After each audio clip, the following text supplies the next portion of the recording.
About 3 years ago, at the age of 53, this was before I reverted, I began to realize that I needed a change. My children had moved to New York for college. I was in a career that no longer fulfilled me, and I lived in a state that had become unbearably oppressive, both politically and personally. I began reading the Quran, and Allah subhanahu wa ta'ala guided me to Islam. But I was still the same person. I was still struggling with depression and anxiety and fear about the future. But now I had Allah with me. Well, I always had Allah with me, but I finally recognized His presence. And I began to try to undo some of my own low self-worth, because I figured that if Allah subhanahu wa ta'ala saw me worthy of being guided to Islam, then maybe, just maybe, I was valuable. And then I read something by Al-Iskandari that absolutely blew my mind. When Allah unfolds a realm of knowledge for you, get rid of the feeling that you are not qualified for that in terms of deeds. He, Allah, opened that up for you because He wanted to make Himself known to you. If Allah decides to bless the servant with knowledge of Him, then there is no point in his or her assessment that he or she was not sufficient or deserving of such a blessing.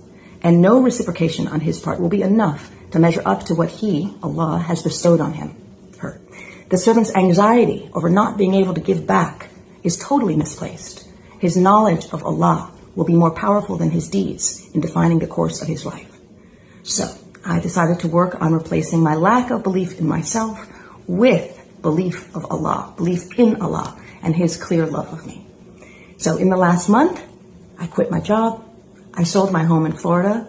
I drove 22 hours with my dogs, and now I'm in a relative's home in New York. And just yesterday, I went into New York City to look for an apartment, and alhamdulillah, the first place I looked at was perfect. And as I left, I was on the subway, and I sat next to a niqabi who I noticed was listening to the Quran on her phone, and I too was listening to the Quran on my phone. And I kind of tilted my phone to her, and I gave her a little nod, and her eyes lit up with a smile. And I smiled back, and I just knew right then that Allah subhanahu wa ta'ala was right there with me on a crowded subway filled with all this beauty and diversity that only New York City has. And this heavy weight that had been sitting on my chest for months, for years, lifted. I had asked Allah for guidance. I had prayed daily, and I had asked Him to lead me on what would be the best path for joy for me and service to Him.